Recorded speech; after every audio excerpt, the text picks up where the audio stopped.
আসসালামু আলাইকুম প্রিয় দর্শক, স্বাগত জানাচ্ছি আমার দেশ বিশেষ আয়োজনে।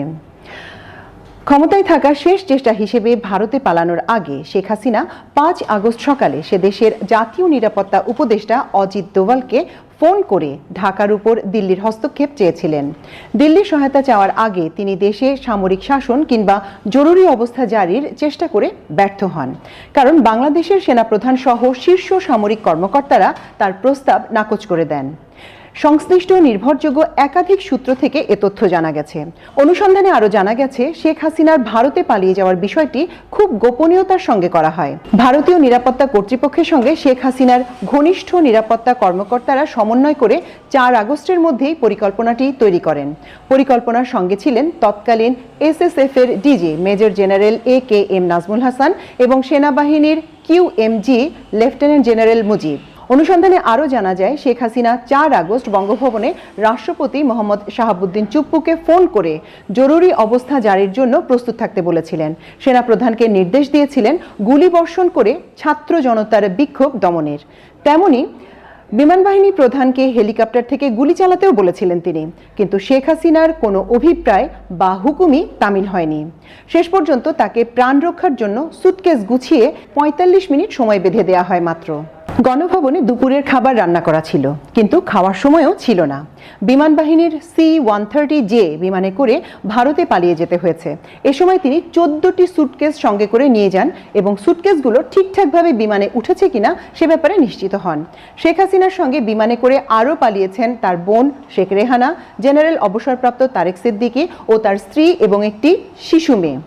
শেখ হাসিনা পালায় না, এই দম্ভক্তির 10 দিনের মাথায় শেখ হাসিনা এভাবে পালিয়ে যান ভারতে। 15.5 বছর দোর্দণ্ড প্রতাপে ক্ষমতায় টিকে থাকা একজন প্রধানমন্ত্রী এভাবে দেশ ছেড়ে পালিয়ে যাবেন, এটা কেউ ভাবতেই পারেনি। বাংলাদেশের ইতিহাসে এর আগে ক্ষমতাচ্যুত হওয়ার পর কোনো ব্যক্তি এভাবে দেশ ছেড়ে পালিয়েছেন তার নজির নেই। শেখ হাসিনা ভারতে পালিয়ে যাওয়া এবং ৩ থেকে ৫ আগস্ট পর্যন্ত গণভবন ও ঢাকা সেনানিবাসে কি ঘটেছিল সে বিষয়ে অনুসন্ধান চালায় আমার দেশ। গণভবনের প্রত্যক্ষদর্শী নিরাপত্তা কর্মকর্তা, সেনা ও বিমান বাহিনী সংশ্লিষ্ট সূত্র, প্রধান উপদেষ্টা দপ্তর ও বঙ্গভবন সূত্রে এবং কয়েকজন উপদেষ্টার কাছ থেকে পাওয়া তথ্যে অজানা সব কথা বেরিয়ে আসে। বিষয়গুলো স্পর্শকাতর হওয়ার কারণে নাম উল্লেখ করা হয়নি। অনুসন্ধানে আরও জানা গেছে, ভারতের নিরাপত্তা উপদেষ্টা অজিত দোভালের সঙ্গে শেখ হাসিনার অন্তত 2 বার কথা হয়। দোভাল অন্যান্য কর্মকর্তার সঙ্গেও কথা বলেন এবং শেখ হাসিনার নিরাপত্তা নিশ্চিত করার তাগিদ দেন। ৫ আগস্ট বেলা 11টার দিকে সেনাপ্রধান ওয়াকারুজ্জামানের সঙ্গে ভারতীয় সেনাপ্রধান টেলিফোনে কথা বলেছেন বলেও অনুসন্ধানে জানা গেছে। সংশ্লিষ্ট সূত্র জানায়, শেখ হাসিনা তেজগাঁও কুর্মিটোলা বিমানবন্দর থেকে যুক্তরাষ্ট্রের তৈরি বিমান বাহিনীর C-130J বিমানে করে দুপুর 12টা 40 মিনিটে ফ্লাই করেন। বিমানটির পাইলট ছিলেন গ্রুপ ক্যাপ্টেন শামীম রেজা ও উইং কমান্ডার গোলাম রসুল চৌধুরী। গণভবন থেকে গাড়িতে করে কুর্মিটোলা যাওয়ার জন্য প্রথমে জেদ ধরেন প্রধানমন্ত্রী। তাকে নিষেধ করা হলেও গাড়িতে ওঠেন এবং গাড়িবহর গণভবন থেকে কুর্মিটোলার উদ্দেশ্যে যেতে থাকে। গাড়িবহরের অগ্রগামী ক্লিয়ারিং অফিসার কর্নেল পদমর্যাদার জানান, সামনে বড় মিছিল আসছে, গাড়িবহর নিয়ে যাওয়া যাবে না। তখন গাড়িবহরে থাকা SSF এর একজন অপারেশন অফিসার বলেন, আমরা গুলি করে এগিয়ে যাব। কিন্তু গাড়িবহরে থাকা জুনিয়র অফিসাররা বলেন, ঝুঁকি নেওয়া আমাদের ঠিক হবে না, মবের সামনে পড়লে সবাই মারা যেতে পারে। ফলে গাড়িবহর ঘুরিয়ে গণভবনের পেছনে বাণিজ্য মেলার মাঠে আন্তর্জাতিক সম্মেলন কেন্দ্রের পশ্চিম পাশে নেওয়া হয়। এরই মধ্যে রাশিয়ার তৈরি হেলিকপ্টার Mi-17 কল করে এনে প্রস্তুত রাখা হয়। হেলিকপ্টারে ওঠেন প্রধানমন্ত্রী শেখ হাসিনা, তার বোন শেখ রেহানা, জেনারেল অবসরপ্রাপ্ত তারেক সিদ্দিকী ও তার স্ত্রী এবং একটি শিশু মেয়ে, সম্ভবত তারেক সিদ্দিকীর পরিবারের কেউ। হেলিকপ্টারটি সেখান থেকে কুর্মিটোলা যায়। পাইলট ছিলেন এয়ার কমোডোর আব্বাস ও গ্রুপ ক্যাপ্টেন রায়হান কবির। হেলিকপ্টারটি 12টা 30 মিনিটে কুর্মিটোলায় পৌঁছালে বেস কমান্ডার হিসেবে দায়িত্বে থাকা এয়ার ভাইস মার্শাল ABM আওয়াল তৎকালীন প্রধানমন্ত্রী শেখ হাসিনাকে রিসিভ করেন। এ সময় উইং কমান্ডার জাকি আনোয়ার গণভবন থেকে সঙ্গে আনা শেখ হাসিনার 14টি সুটকেস বিমানে উঠিয়ে দেন। এ সময় শেখ হাসিনা কারোর সঙ্গে কোনো কথা বলেননি, শুধু সুটকেসগুলোর খোঁজ নেন সবগুলো বিমানে উঠেছে কিনা। সঙ্গে বিমানে আরও ওঠেন ডিজি SSF এর 3 থেকে 4 জন কর্মকর্তা এবং ফ্লাইট লেফটেন্যান্ট পদবীর একজন লেডি কর্মকর্তা। কুর্মিটোলা পৌঁছার 10 মিনিটের মধ্যে শেখ হাসিনা, শেখ রেহানা ও তারেক সিদ্দিকীকে নিয়ে বিমানটি উড্ডয়ন করে। এ সময় সিভিল অ্যাভিয়েশন কর্তৃপক্ষ শাহজালাল আন্তর্জাতিক বিমানবন্দরে সব ধরনের বিমানের ওঠানামা বন্ধ করে দেয়। C-130J বিমানটি ট্রান্সপন্ডার বন্ধ করে উড্ডয়ন করে, যাতে রাডারের সঙ্গে যোগাযোগ সংযোগ না হয়।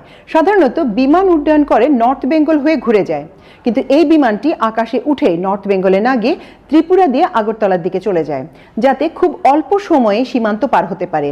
এরই মধ্যে ভারতীয় কর্তৃপক্ষের ক্লিয়ারেন্স পেয়ে বিমানটি সরাসরি দিল্লি চলে যায় এবং নামে দিল্লির উপকণ্ঠে উত্তরপ্রদেশের গাজিয়াবাদের হিন্দন বিমান ঘাঁটিতে। সেখানে ভারতের নিরাপত্তা উপদেষ্টা অজিত দোভাল শেখ হাসিনাকে অভ্যর্থনা জানান।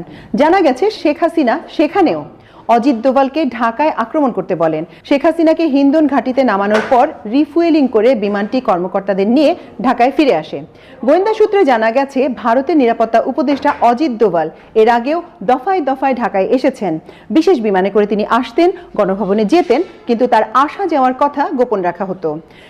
নির্ভরযোগ্য সূত্রগুলো থেকে আমার দেশ নিশ্চিত হয়েছে যে শেখ হাসিনার সঙ্গে ঘনিষ্ঠ তৎকালীন SSF এর DG major general AKM Nazmul Hasan এবং সেনাবাহিনীর QM জেনারেল মুজিব হাসিনার পালানোর পরিকল্পনা করেন।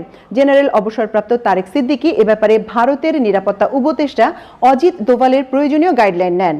শেখ হাসিনা বাংলাদেশের কোনো বিমানে করে যেতে চাচ্ছিলেন না, তিনি ভারত থেকে বিমান এনে যেতে চেয়েছিলেন, কিন্তু সে দেশের কর্তৃপক্ষ থেকে জানানো হয় ভারত বিমান পাঠাতে পারবে না। এটা করা হলে আন্তর্জাতিক ক্রাইসিস সৃষ্টি হবে। এরপর সিদ্ধান্ত হয় বিমান বাহিনীর বিমানে করেই শেখ হাসিনা পালাবেন। আরও সিদ্ধান্ত হয় সার্বিক নিরাপত্তার স্বার্থে ঢাকা হজরত শাহজালাল আন্তর্জাতিক বিমানবন্দরে কিছু সময়ের জন্য অন্যান্য বিমানের ওঠানামা বন্ধ রাখা হবে, রাডারে যাতে বিমানটি ধরা না পড়ে সেজন্য এর ট্রান্সপন্ডার অফ করে রাখা হবে। এছাড়া বিমানটি ফ্লাই করার আগে যাতে খবরটি লিক হয়ে না যায় এবং শেখ হাসিনার গতিবিধি যাতে সামাজিক যোগাযোগ মাধ্যমে ছড়িয়ে না পড়ে সেজন্য আগে থেকেই ইন্টারনেটও বন্ধ রাখা হয়। ওই দিন সকাল 9:30 থেকে ইন্টারনেট বন্ধ রাখা হয়। শেখ হাসিনা পদত্যাগ করে কুমিল্লা ক্যান্টনমেন্টে কিংবা গোপালগঞ্জে যাচ্ছেন বলেও দুটি খবর ছড়িয়ে দেওয়া হয়। ভারতে পালিয়ে যাচ্ছেন, এই আসল খবরটি যাতে জানাজানি না হয় সেজন্য এভাবেই প্রতারণা করে দৃষ্টি অন্যদিকে নেয়ার চিন্তা করা হয়।